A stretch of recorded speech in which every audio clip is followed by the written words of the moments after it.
Hello, everyone. Welcome back to some more PSU Sports Nebula. We got a Division 6 match for y'all this time, week 4 of CCA Season 7. This is PSU Nebula going up against TAMU Century. Hello, everyone. Welcome back to some more PSU Sports Nebula.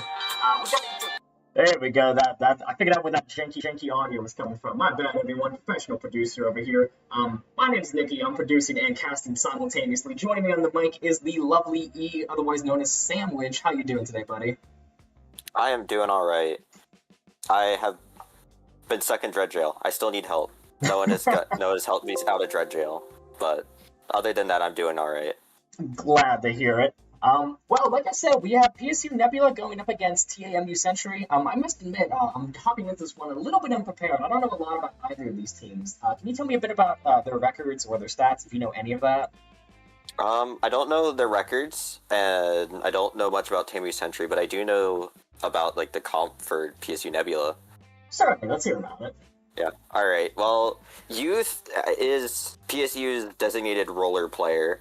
I mean, there's others, but Youth is probably the most prominent, and while they usually play their good old Carbon Deco, they have been recently stuck in Dynamo jail just due to their comp's exceeding lack of backlines. Mm-hmm. Which, I mean, Hex plays Dread, but that's about it. That literally Dread is their longest range weapon on their entire team. Mm-hmm. So Dynamo definitely provides them with that extra range. And of course, it is worth noting that Dynamo is a ludicrously strong main weapon right now as of the more recent patches. It was slightly nerfed in our most recent update, but it's still a very strong weapon. So it's awesome to see him flexing that. But anyways, we're ready to roll into our first game on Rainmaker Undertow. This is a certified hood classic in my opinion. You got any thoughts on this one, E? Go Reef Slider. I got like a quad with Reef Slider in our match last Friday. It's pretty sweet. Well, anyways, as we're to the game, yeah, let's take a look at these comps. You see anything interesting? They're running double cooler for no reason in particular.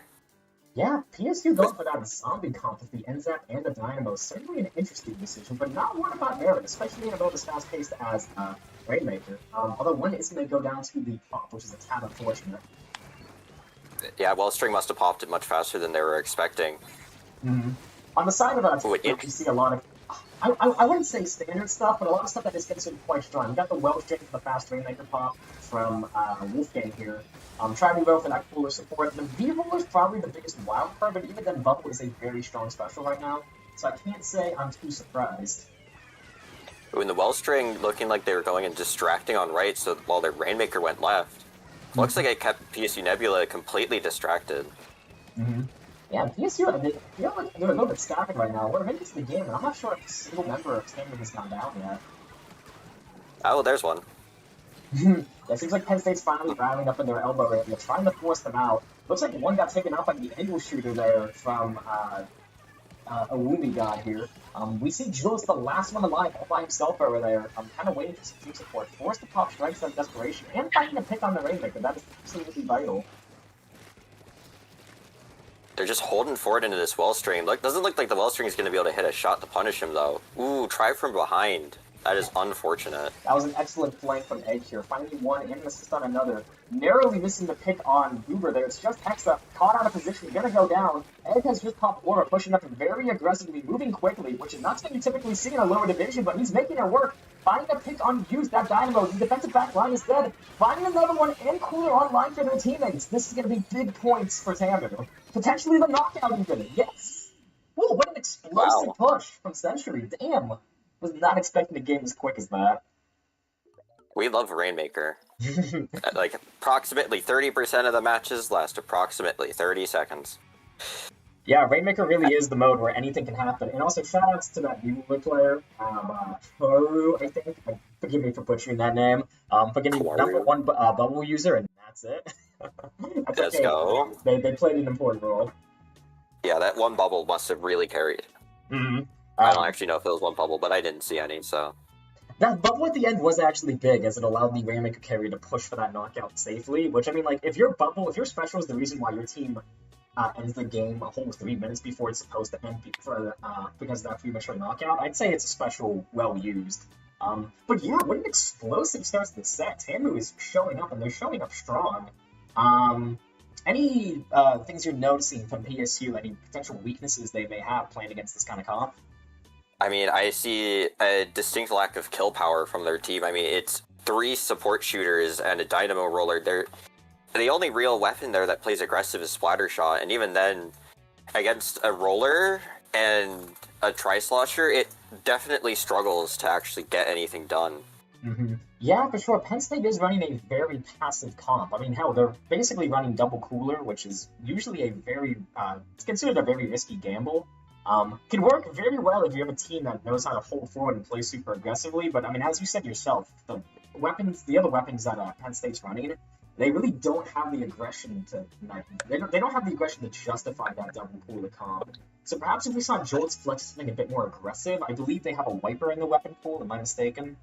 Octobrush. Octobrush, my fault. I'm getting my players mixed up.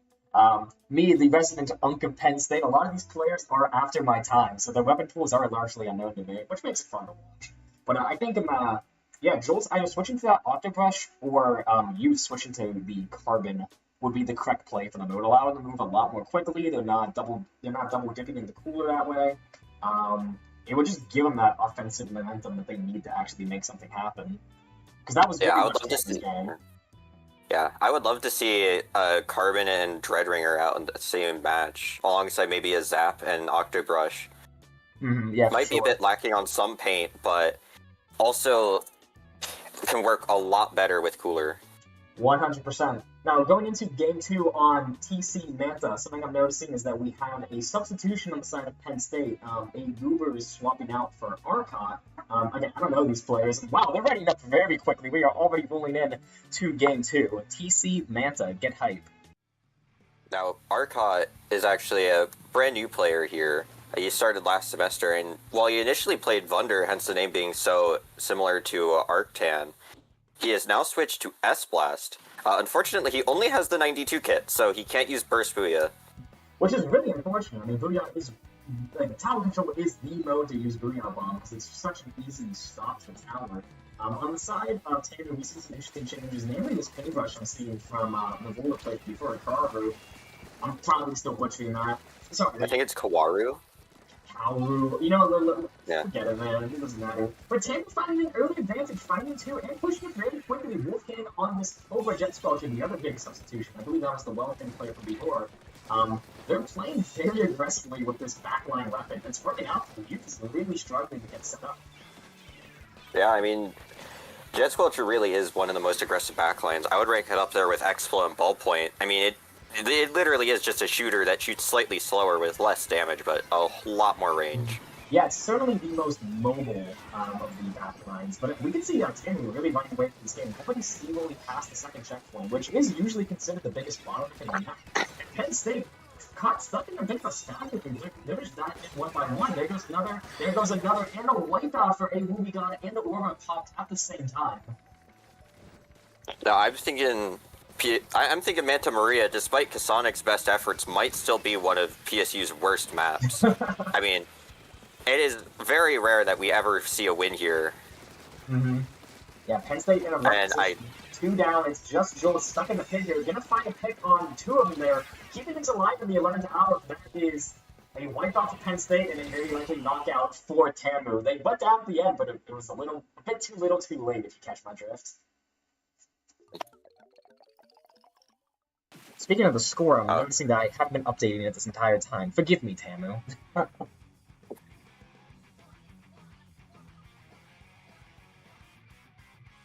I think you did. You saying to fix your audio. Yeah, they're saying to fix your audio. Oh no. I don't know what's up with that. Jeez, what's happening? I checked the streams chat. Did they say like quiet? Here, keep yapping for a bit while I look into this. Alright.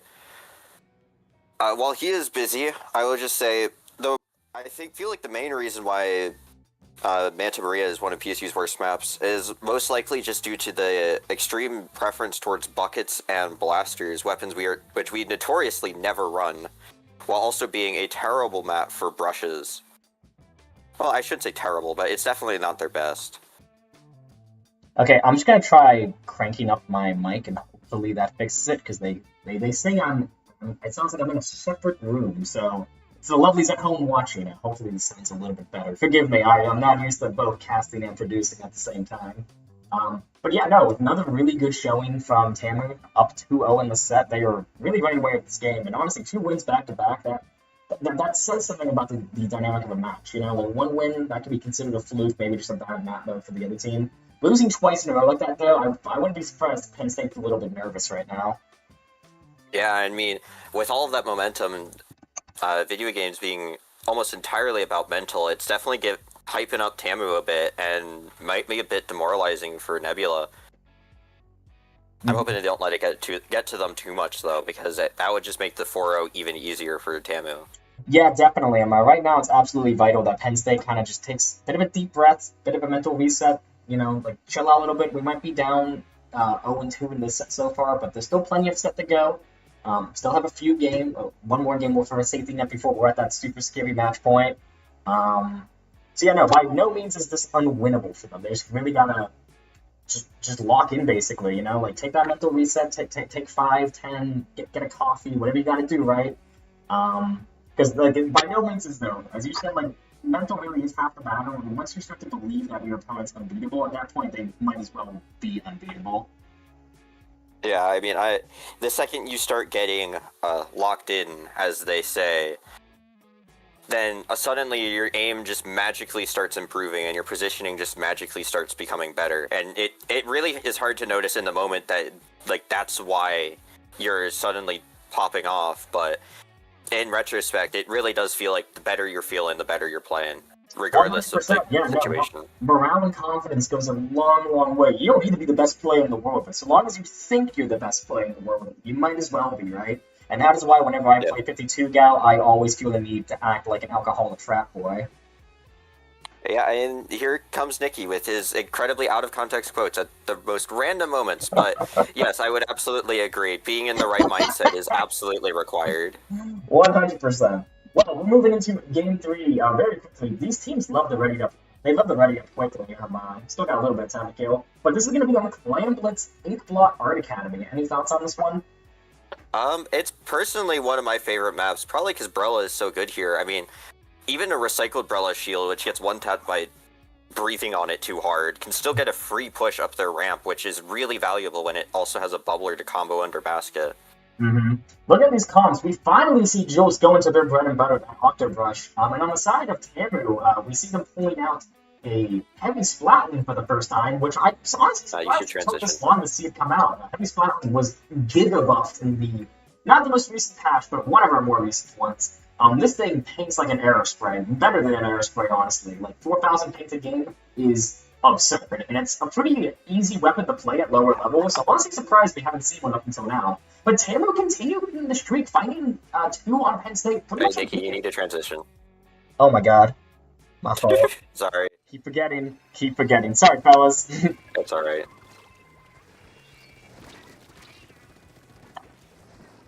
Anyways, it looks like PSU Nebula is a bit scared here. Doesn't want to push into mid too hard. They do have a slider ready. Don't know how much you're going to be able to do with it since their number's down. But just struggling to ever make any kind of progress into this heavy. We see a big slider come in from Jules there, trying to make something happen, but they really weren't able to find much. Thankfully, at the very least, they were coolered.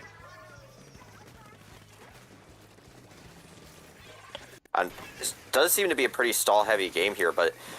Ooh, TAMU goes 2 down, 3 down, 4 down. That's a wipe. Yeah, big play from Hopefully they'll be able to start getting clams here. Jules has the most clams. We can see them desperately trying to consolidate, but Jules is actually going to go down, which is absolutely tragic. It is just Youth on this Dynamo now. Gonna find 2, but gets taken out by the flank from the paintbrush. That is unfortunate. Could have been a huge push there if they were able to consolidate their clams a little bit quicker.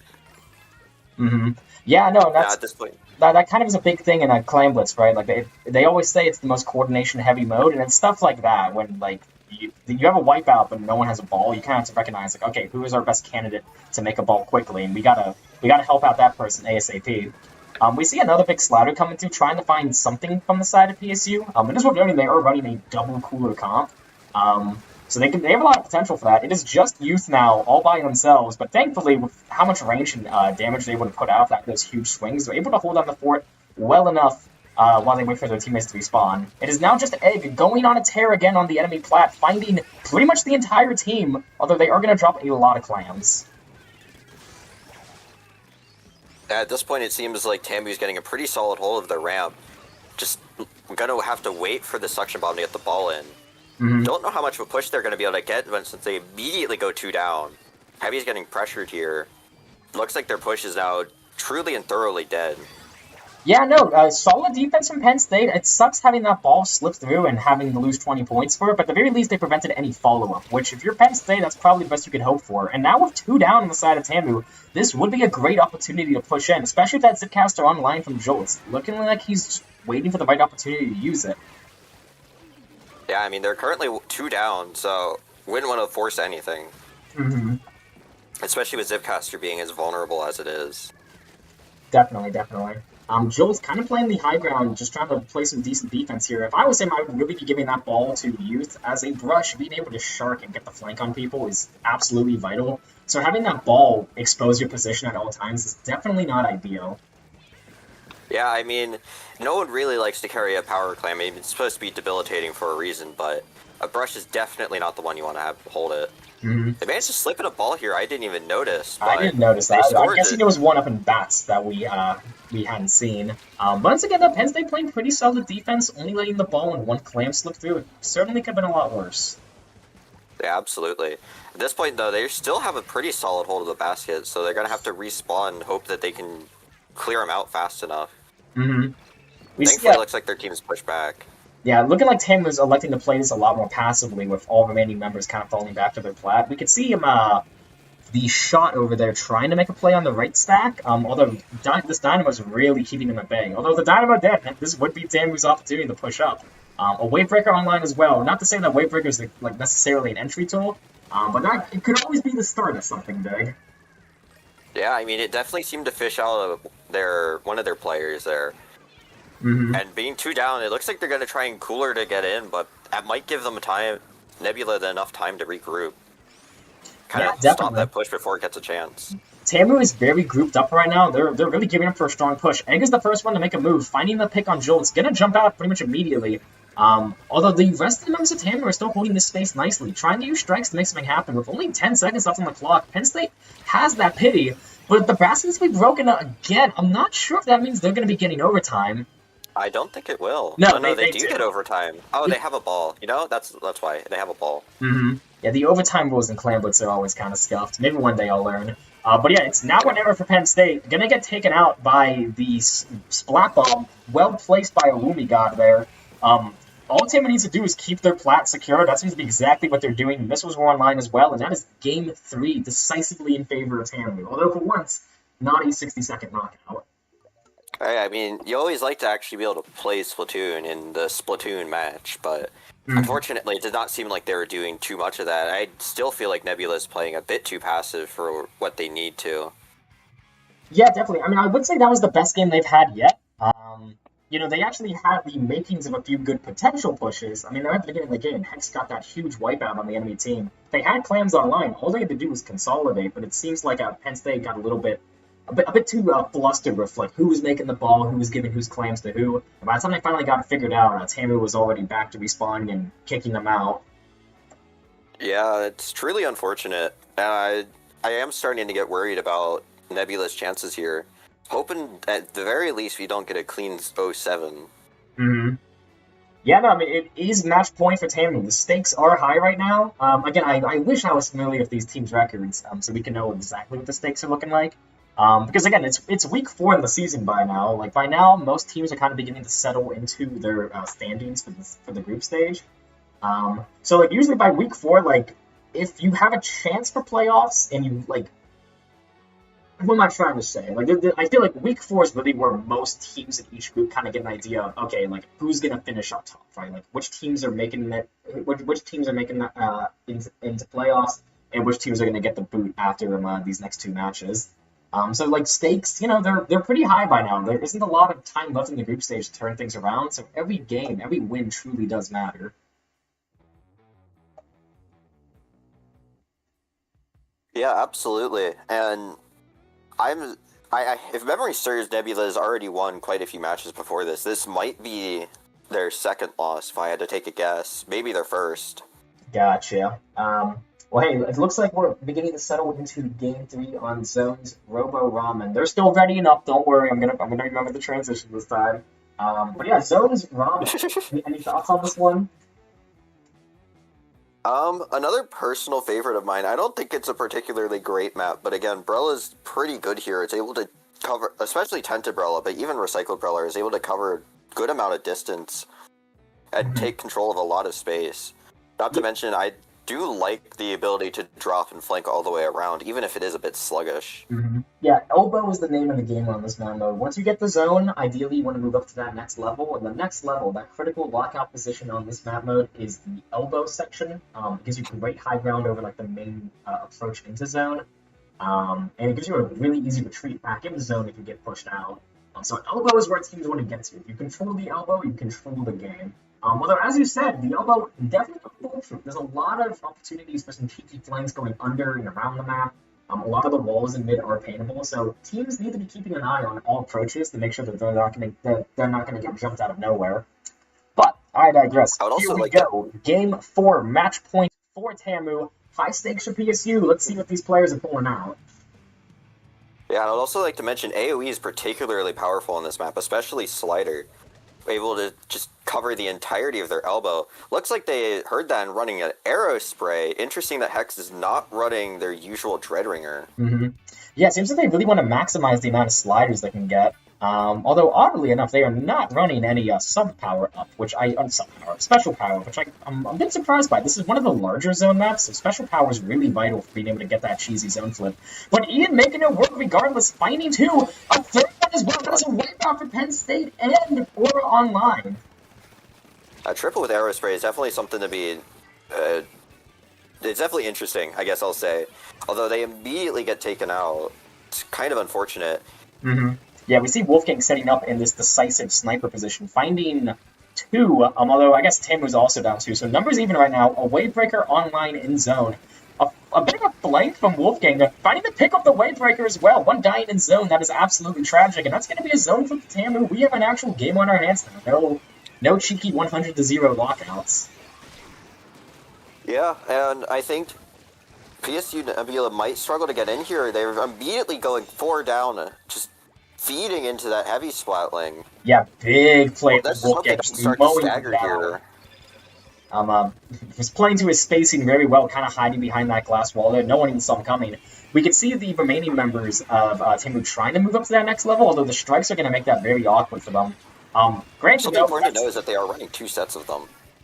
Oh yeah, that is worth noting. They have both T-Tech and that splash. That's going to make things difficult for TAMU. Just the sheer amount of paint and retake potential that Penn State has online.